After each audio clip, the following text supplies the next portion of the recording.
সকলোকে good morning. আজি bus কৰি মিনি ব্লগটো আৰম্ভ কৰিছোঁ দেই। আপোনালোক সকলোৰে ভালনে? মোৰ বৰ্তমান ভালেই বাৰু। এইফালে ৰ'দটো টিকা ফটা ৰ'দ দিছে। আজি চাওকচোন ইমান ৰ'দ দিছে। আৰু এইফালে পাকঘৰলৈ সোমাইছোঁ এতিয়া।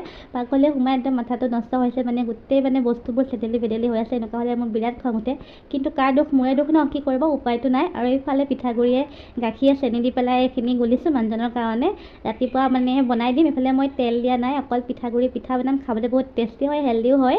দুপৰীয়াৰ কাৰণে মানুহজনে বিৰিয়ানী আনিলে। বিৰিয়ানীখিনি এতিয়া অকণমান খাই লওঁ, খাবলৈ যে ইমান টেষ্টি হৈছে। খুৰাম, আকৌ খাবলৈ মন গৈছে ভিডিঅ'টো চাই পেলাই। আৰু এইফালে সন্ধিয়া সময়ত আমি এতিয়া চিঙৰা খাম। বৰষুণ দি আছে পূৰা, আৰু পূৰা চিঙৰা আৰু গাখীৰ চাহটো খোৱাটো মজাই বেলেগ। আৰু মই এটা ভিডিঅ' কৰিছিলোঁ মিনি ব্লগ, তাতে মই তোমালোকৰ নাম দিবলৈ কৈছিলোঁ।